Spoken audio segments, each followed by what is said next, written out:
Roche has just joined us. He's going to be our co-host over here and just having some audio issues, which is always fun and exciting during a live webinar. So thanks for persevering, Jim. Sure thing. So I think we're ready to kick it off. Just again, if as people signed in, you're free to chat questions and I'll see them pop up and I'll feed them over to Jim and Gabriel as I see them up. Gabriel, maybe just want to introduce yourself before we get things kicked off, if people haven't heard from you before. Sure. My name's Gabriel Gamble. I'm the VP of Product and Technical Operations here at Quorum. I've been doing disaster recovery and before that, IT and compliance for the last 20 years or so. So glad to be here, help out. Thank you. And Jim's a special guest of ours. Jim, if you want to say a little bit about yourself and Hybrid Advisors, that'd be great. Yeah, sure thing. Jim Roche. I head up Hybrid Advisors, which is a consulting firm that puts programs together around DR and BC solutions. We've been in business about coming up on 8 years. And I've been in as a practitioner in the business for about 27 years. Great. And you guys help people create DR plans every day, right? And test them. Absolutely. Absolutely. Cool. We'll go ahead and kick this off with kind of our opening question. That was really the query for the webinar. And Gabriel and Jim will let you fight it out and who wants to lead off on this. But for starters, other than a really good backup software, what are some other things that need to be considered if someone is putting together their DR plan for the first time, or if they're reevaluating their DR plan at the start of the year? Yeah, Gabriel, you want to go first? Yeah, sure. I'll start. I think one of the things you really need to start a DR plan is setting expectations. What do you expect to get out of the DR plan? You need to talk to the business and find out what their expectations are for your needs to be able to work, your recovery needs. Maybe it's you got to be up within an hour, or you got to be up in 2 days, or certain applications or parts of the business need to be up faster than others. I think the first step is always setting the expectations. And the IT people shouldn't be making that decision. The business should make that decision. And then the IT people should say, okay, to do that, this is what we would need to do. That's usually the best way to get the ball rolling, and then kind of work your way from there. I think that's typically. And why is it important for business leaders to make those decisions versus IT? Well, it's actually an honest question. So an IT person says, well, I can have this server up in 2 hours, but it really probably will take them 4. But the business might say, wait, I need the server to be up in 1 hour. And so without those two worlds meeting and compromising and setting that expectation, so both are meeting it, you could have a scenario where the IT thinks he's done the right thing, but the business doesn't. So that's why it's important to have the business involved, so that those expectations and that plan, everyone's on the same page. A lot of those decisions on when to do what are business decisions, not technical decisions. Technically, they know what they need to do. They know what they're going to do to get it back up, but it's what the impacts of those decisions are and the fallout of those decisions that the business needs to be involved with to get you there. Yeah, just to kind of add to that, I think it's to keep it really, really simple for folks. There's 2 elements. One is you have to get the requirements as has been stated already from the business, because they're the ones that really drive the ship. And they're our first customers, right? The second thing is set expectations for yourselves as IT. 90% of the recovery efforts that you do, or I would say resumption efforts for the business, are communication related. Yeah. Only about 10 to 15% is that magic button that moves a VM from one location to another, right? It's literally about 10 to 15% of the overall equation.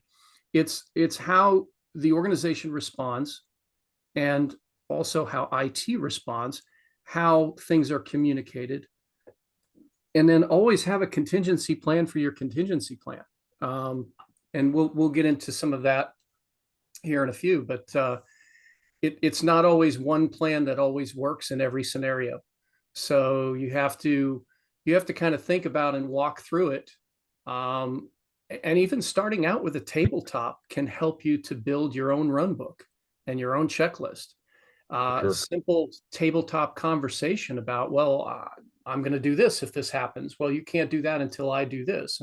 And you start to understand who has a role, what sequence things need to be done in, and kind of go from there. So really the communication and the requirements are the two places to start.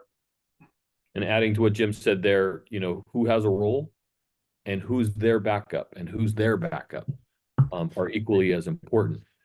So many people say, well, the IT guy is going to do this. Well, what if he's the guy that's not available? You know, it's a catch-22, but you've got to have a plan to say, okay, you know, Bob's on a boat in the Caribbean. Who's going to start the servers? Exactly. Well, it leads to a good point. The recovery part, especially if you're using, say, Quorum, for instance, can be the easy part. And we've talked about this a bit if you were on our ransomware recovery, but Jim or Gabriel, what are some of those steps that need to be considered that might need to be taken before we get to the recovery process in a disaster? Well, it depends on the disaster. Yeah. Are you talking about a ransomware scenario, or? You guys choose. Well, so to put it into perspective, a ransomware scenario, you're going to have a situation where there is a lot of fallout due to a ransomware. So are you paying it? Are you recovering from it? Did you find out how they got in? Like, all of these things have to happen and be decided before you can make the actual call to turn the switch and turn the servers back on. So that whole scenario is much different than, hey, the power supply or the motherboard in my VM host is dead and I need to get these 6 servers back up and running. That's a much easier process than I had ransomware, right? So those two scenarios, both are disaster recovery scenarios, but they're very different in how I react. And in fact, as I look at it today versus 20 years ago, most of our DR planning documents were all the steps we needed to recover servers, and they were very technical and long documents. But that's really morphed into all the communication, like Jim said, all the communication I have to do, all the decisions that need to be made, who needs to make those decisions. That's the new kind of DR plan. There's so much software, like our recovery software, or things that make the technical steps easier, but those business decisions need to be made by people. And that's now what a DR guideline or document will end up to look like. Yeah, it's so for a typical program, I'll give you examples of, you know, anywhere from a mid-sized company to a large company, even some small companies that are somewhat formal. The program itself consists of artifacts or documents. The parent document is often a policy.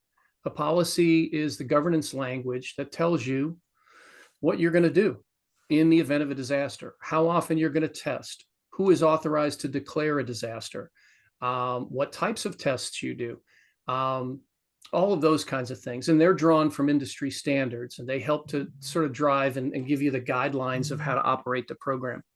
Underneath the policy document comes a plan, disaster recovery plan. And the plan is also a high-level document that will call out the most probable scenarios that will occur. So, I mean, today's stats tell us this. The number one most probable event that's going to happen is a cyber threat. And within that category, it's going to be ransomware. It's an inevitable. And then you start to go down the chain of where your risks are. You're not prone to an earthquake if you're located in Florida, right? You're not prone to a tornado if you're in Los Angeles. But then again, you never know, right? But basically, you stack rank what could possibly come along that's going to disrupt your business, and figure out put those into a plan. And then from those plans, they spawn children. And those children are the run books, the actual run books themselves. And if it sounds like a lot of documentation, it doesn't have to be. There's nothing worse than an over narrated run book that you hand to somebody as a secondary that doesn't have all the tribal knowledge, that has to go execute steps. You want them executing steps and not reading background information, right? During a disaster is not a time to learn. So you want something in the form of a checklist. You want to be able to practice with that checklist. You want to define your secondary person, and you want to make sure that they understand all the steps that they're going through, who they need to communicate to, and so on and so forth. If you have those components, by law, you have a DR program, regardless of how formal it is, regardless of whether your checklist is 1 page or 5 pages. The whole concept doesn't have to be complicated. And I think a lot of times we think as IT folks that the executives, when they ask for this, yeah, just go get me a DR plan. And they make it sound so simple, but there's a lot of complexities to it. By the same thought process, we can actually simplify what we already know. Just by putting together a concise checklist on what we're going to do to recover our environment, should any of these various scenarios happen. Now, you can't plan for everything, but you can plan for the most probable. And I would suggest, if you're going to start somewhere, that you start with ransomware, and you start with a tabletop for ransomware, because that will give you a true indication of what your state of readiness is, and how you're going to respond to those things. Because, like was said earlier, ransomware has a huge ripple effect in a lot of different areas. It affects the executives. They have their own run books and checklists and things that they have to do: legal, insurance, public affairs, things like that. IT, of course, is going to be responsible when they're given the green light to go ahead and recover. Now, recovery can come in many different forms. The one thing that I would say for ransomware is you absolutely have to plan and have a clean room. A clean room is an area that you can recover to while forensics are still going on. Because remember, they got in through your network. So your network has been compromised.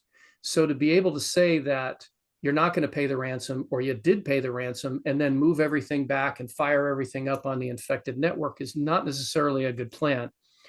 So having a clean room, a way to mobilize your VM workloads, which by today's standards is pretty much push of a button, and be able to get those things to a location. And then the third thing is, once they're there, they have to map to where the data or the storage is. And then beyond that, you have to provide end user access to it. The other thing too is I hear all different feedbacks from folks that haven't been in a ransomware scenario. And of course, I have clients that have been. And the difference is the understanding that forensics doesn't happen. It doesn't take less time than your RTO. Let's put it that way. If you have an RTO and the business gave you that RTO of 4 hours, you shouldn't be hedging a bet that your forensics are going to be completed in 4 hours if you've been ransomed, right? That's an unrealistic assumption. So hence the need for IT to impress upon the executives or management, whoever writes the checks, you need a clean room in whatever format or form that comes in, whether it's public cloud, whether it's a private colo that offers it, whatever it is, you need that clean room, because you have to be able to test, even if you have clean data, even if you have air-gapped data, you have to bring it somewhere and you have to test against it to make sure that you don't reinfect. And so that's part of some of the things to consider for ransomware.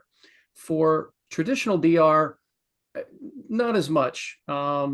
Traditional DR sort of spreads into the business continuity element and emergency and crisis management, because when a hurricane's coming, or an earthquake or a fire, human lives are at stake. Nobody really cares about your exchange, whether it's up or not. They're more interested in making sure that the people in the organization are safe first and foremost. Beyond that, yes, There are some buttons to push. If it's a hurricane, you've got 48 hours. You can start making plans upon declaration of a disaster to move your workloads to an alternate location that's safe. But in some abrupt situations, I'll use earthquake as an act of God. You don't have time to prepare. It's an abrupt situation. So when I was talking about run books earlier and DR plans, the type of testing that should be done when you do test, and I suggest you do test, is that you have a test that is set up for an abrupt condition, like a blackout or an earthquake or something that's going to hit instantly, or a test that encompasses what we call a controlled condition. You know it's coming. You've got time to make the move, and like with a hurricane, and you can go ahead and start going through the exercise to say, this is what I'm going to do to recover. Right. Both of those tests are certainly valid. That's a great point. I know that Quorum has customers located in Southeast United States that will fail over if they're anticipating a hurricane for some really mission critical systems, because they don't want any interruption after the storm's passed. They can go ahead and fail back. Good question we just got in. There's actually two that are kind of similar. One's more broad, and it's saying, are there good resources that you guys can recommend for developing IT resiliency or DR policy and standards or templates that they could be used? Yes, absolutely. So there are institutes such as the DRII, Disaster Recovery Institute. There's the DRJ, which is the Disaster Recovery Journal. They have almost weekly webinars in all different areas of disaster recovery and business continuity. It's a good way to become part of an organization that are practitioners out in the field. So that's one place I would suggest. The other thing I would also suggest is that if you're going to start with a tabletop, which is what I say this because as of the last, I would say last year, we have done more tabletops than any other offering. We've been requested to do so many different tabletops. The majority of them are, of course, centered around ransomware, and they're often requested at the C-level, where everybody is brought in, and we create we have a library of scenarios. So we can throw wrenches as many, as far and as wide and as deep as we like, depending upon what we know about the environment. So we're invited into organizations. We spend a little bit of time up front gathering information, getting to understand the landscape. And then we figure out what we want to break, and then measure during the test how you respond. Again, communication, very, very important. How you recover, what mechanisms and methods you use to recover, and who does that, whether it's your own organization or help of a third-party service provider in certain instances.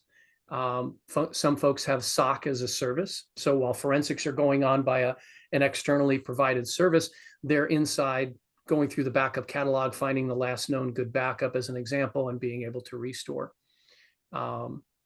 And so I would suggest that approach has actually worked very well for a lot of our clients. And they come in all forms and sizes, large energy, publicly traded companies, to literally mom and pop shops that want to be able to practice, regardless of if they have, a dozen people in their organization or 1,000. Who does what when this happens? Because everybody is at stake, for getting ransomed. So it's a good idea to start out with that. From that, you can actually show results immediately to an executive or to management to say, hey, we're not ready. We can't survive this. We don't have a formulated plan. And then at that point, they will get involved and they'll make the investment and they'll help you to build a program around what you need to respond, recover, and resume in that event. Because the risk, with ransomware, the risk goes all the way to the top. And if measures aren't taken Insurance premiums aren't paid out. CISOs are getting indicted, right? It's a pretty serious thing right now. So the executive level of most companies that I talk to are starting to take this very, very seriously. It's not about saying, I'm never going to get hit with a hurricane anymore. It's more Right. about, when are we going to get ransomed and are we ready for it? And two things Jim's mentioned to me before that I thought were really interesting is one, when he's doing the tabletop exercises, he likes to throw a bunch of wrenches at people, and then he'll say, okay, now the IT director has to leave the room and ask those tough questions. And sometimes, again, the other business leaders need to be able to answer them. And also, he's pointed out the value of having a third party take you through these exercises, because sometimes the things that you're not thinking of actually can be your weaknesses. So there's a lot of validity in having somebody else try to poke and see if they can find any holes. For This sure. question's more Before for Gabe. you go into that question, sure. though, I wanted to circle back to one of the things that Jim said about the clean room. So that clean room concept doesn't have to be a big construct. It doesn't have to be a room sitting there with all of your servers ready to go. It just has to be an environment that you know is separate from your production environment, that is not going to be affected by the ransomware.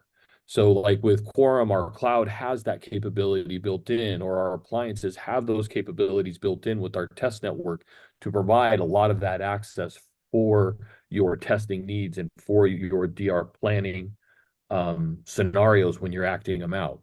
And so that clean room concept doesn't have to be complicated, but Jim is totally right. It has to be involved in your DR plan. And we had touched on it, but I didn't get a chance to hop in and say, that is an ultra critical thing. Yeah, and if it's built into the solution, so be it, right? It doesn't necessarily have to be this, like you said, a physical construct where, it's a up and running with blinking lights, humming data center with all of the bells and whistles, because Right. during any disaster, nothing is going to be pretty. And that's usually the first thing that I say to clients when we go in to conduct a tabletop, especially those that have never done it before, don't have a program in place. I let them know that it's not going to be pretty, but that's the whole purpose of it. We have to start somewhere. And it's probably, from what we've experienced as practitioners and what customers are coming to realize, the best place to start is actually at a tabletop. Because if you sit down and start conceptualizing DR and all the scenarios and everything, you start writing and you're writing and you're writing, and you end up with this big document and nobody uses it. Nobody wants to read it. It doesn't really validate anything.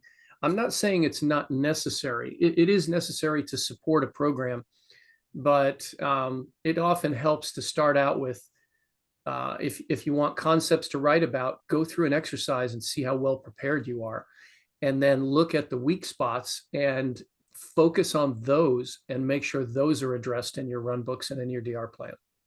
For sure. Thanks, Gabriel. And I think the virtual air grab that Quorum provides, creates that clean room, whether that be a small outage, so we're recovering or testing to our local appliance, or if it's an all-site outage and we need to recover to the disaster recovery site. That's a lot of value there.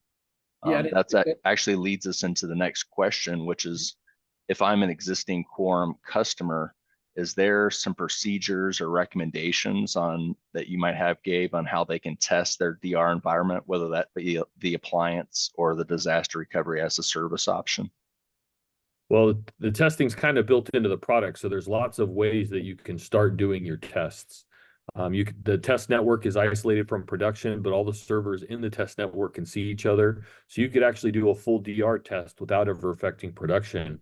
And you can connect it to ports in the thing in different subnets. So you can have user acceptance testing built in.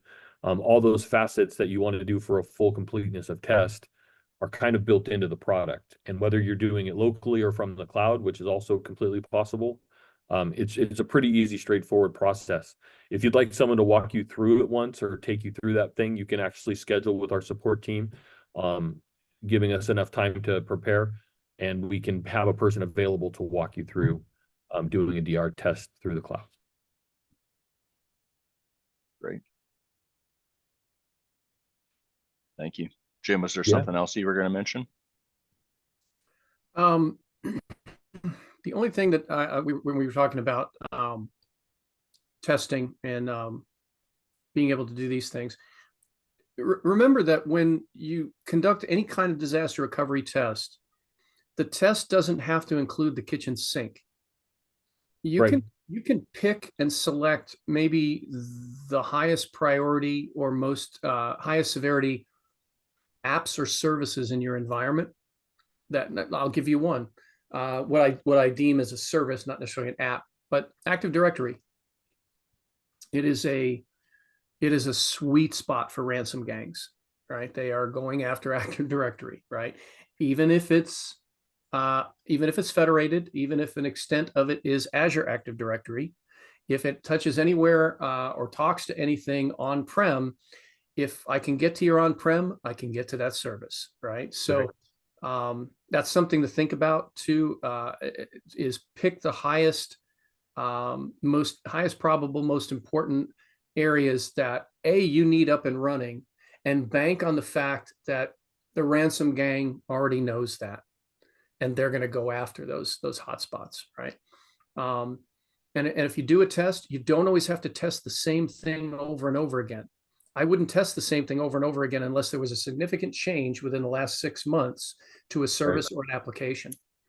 I would move on to new stuff, and not have to do everything all at once. So you can put a demand on people's time to run the test, far less than if you were to say, we're going to be here for 3 days testing every application under the sun that we have.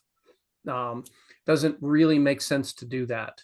And also doesn't make sense when the executives think that that's the scenario. So I would set that tone early on that we have a plan. We're going to start testing. We're going to take our tier 0 and tier 1, or maybe a subset of that, and test those. And then the next round, we're going to grab the next group, and so on and so forth. And we're going to rotate those on a biannual basis. And that in itself is a plan. They can't really argue with that. Yeah, and I would add to that, you also should be looking at the applications that you use or the services you use in your environment that have dependencies. So Jim really hit it right on the head with Active Directory. So if you're testing mail and your mail services, you have to have Active Directory running. So in order to start mail, you have to start Active Directory or SQL or any of the things that are dependent on Active Directory, or anything that you have that maybe has middleware or different tiers of applications in order to get the full stack up. You should be looking at the full stack of the service that you're trying to provide, and not just a server or a single application when you're doing those tests.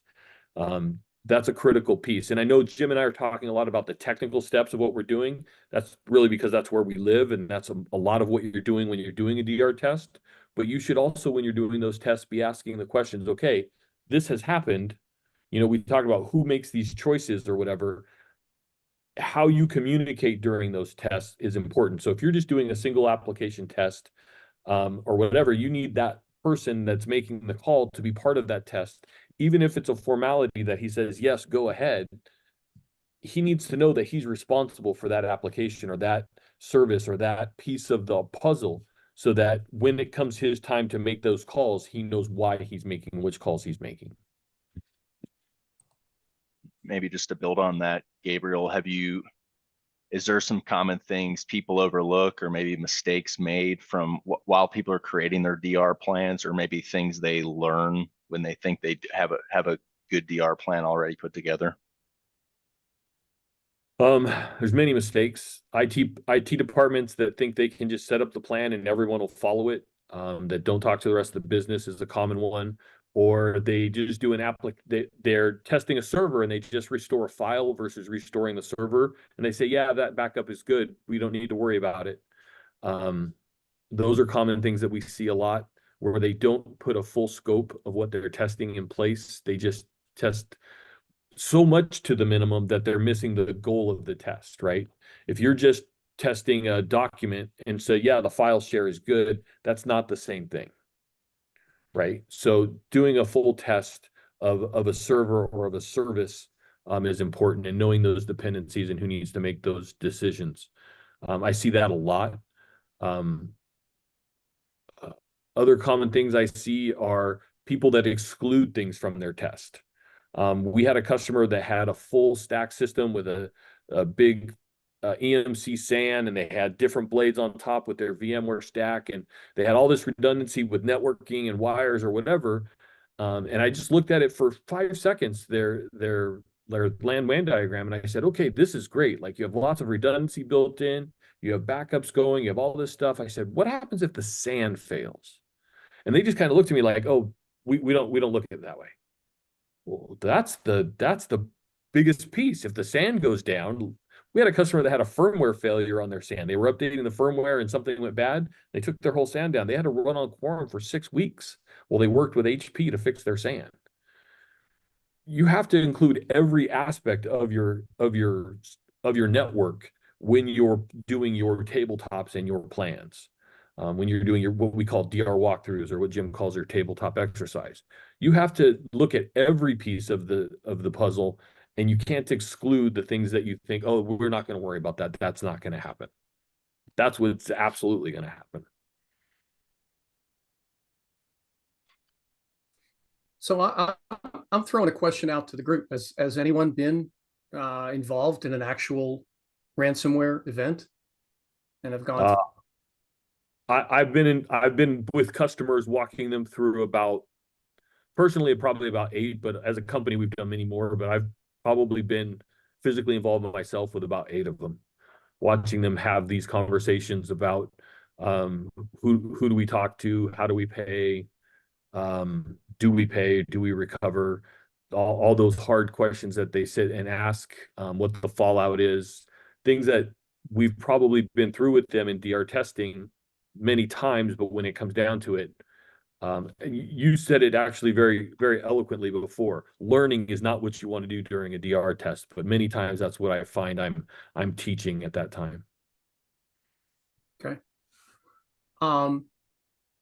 Another thing I wanted to add too, in light of what we were talking about before and some of the questions that have come in, is there any good places to go to put together a DR plan or strategy or resilience plan, whatever you want to call it? A lot of folks are going to ChatGPT. I'll be blatantly honest. It's going to give you framework type information, but it's not going to give you content.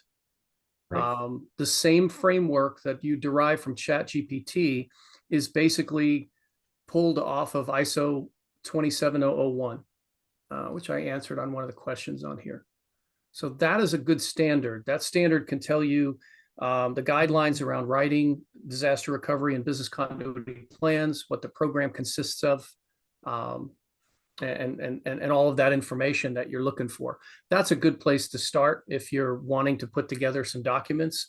Again, if you put together a DR plan and you have no policy, it's not going to help. You have to start out with governance language. You have to get buy-in from upper management and executive levels, because if the business goes down, you're responsible to recover it, but ultimately they carry the liability. Right. And that doesn't change when you start putting services in the cloud either. It doesn't absolve any liability of the organization. They're still your services. It's still your data, still your clients and vendors and third-party suppliers and so on and so forth. So none of that changes. So yes, go ahead, use ChatGPT to kind of help you, but it's not going to give you all the information that you're going to need to put together a solid plan. Yeah, and I would go so far as to say my first recommendation for you is to find a service, something like what Jim runs, to do those tabletops and start that process with you. There is nothing as valuable as a third-party person coming in and looking at your network and talking to your people and saying, okay, this is what you would need to do to address, this plan and this activity. Because while we're talking about a DR plan, it's really part of a business continuity plan, and you have a risk management plan and all these other parts of this that fit together to make a comprehensive continuity for your company. But that DR plan is one of the most critical pieces, and getting a third-party person to come in and assess and help you build is invaluable.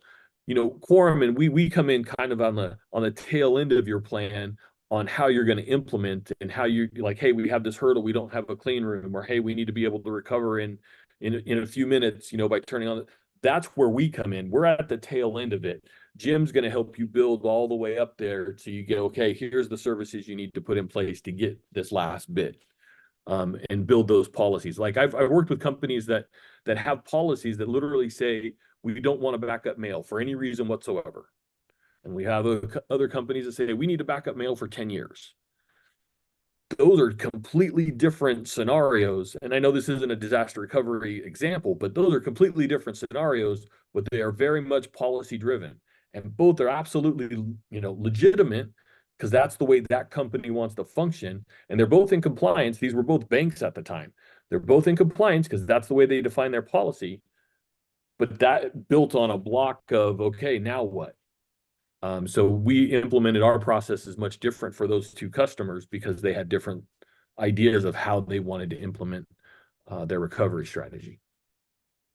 And we've got time for a few more questions. One that just came in is if we'd like to learn more about the DR or tabletop exercises, how can we do so? Sure. Jim, if you want to take that, I know we're going to follow up with everybody after the webinar, but maybe if you'd like to give them some more detailed on that, that'd be great. Yeah, sure.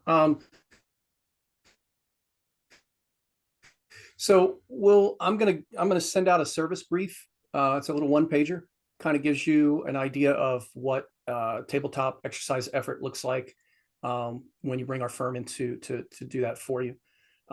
There's some upfront kind of questionnaires, things like that.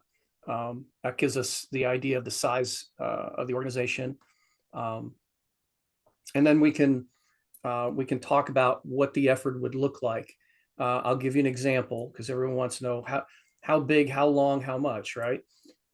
We did a publicly traded global energy company back in October, and they were large. So we spent about 4 weeks gathering information just to get everything from every global division. It was huge. Now, not everybody is spread out like that. So, but I'm just giving you an idea. In 4 weeks, we collected information, pulled it together, mapped it against our library of scenarios, figured out effective attack vectors that we were going to go after. And it wasn't just one, by the way.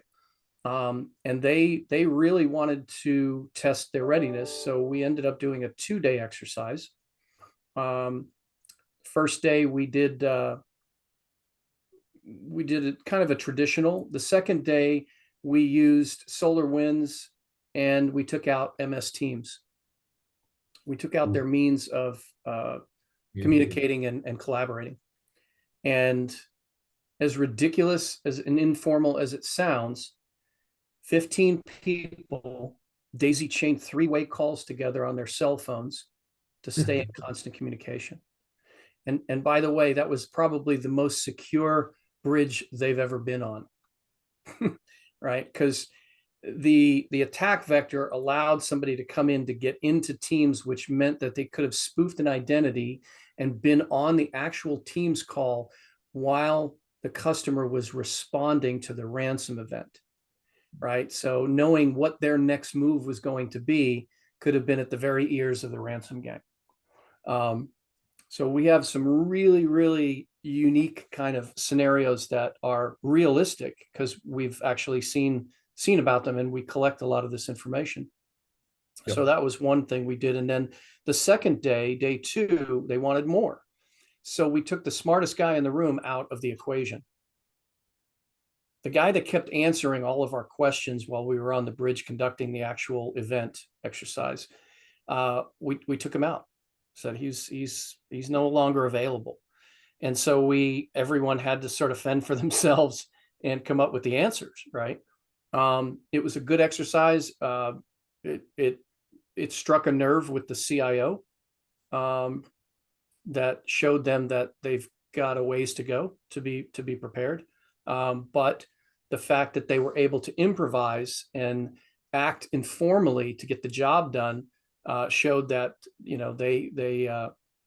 they could survive a ransomware attack. So just depends on what the the size of your organization, how well documented you are. Most people aren't well documented. It's just nature. Hey, Jim, let me ask, yeah. how hard is it for you to do a tabletop if they don't have a LAN/WAN diagram that's up to date? Um, it's challenging, right? But if we can understand, it's part of the questionnaires. When we lack that document, as an example, we have a series of questions that would get us the information we need so that we can visualize, based on the answers to those questions, what that network looks like, how Right. it's segmented, how it's structured, what entities have access to it, how we can shut down lateral circuits at other offices if we need to, right, to prevent lateral movement, things like that. So Sure. yeah, we get into a lot more network questions when we don't have a diagram. Yeah.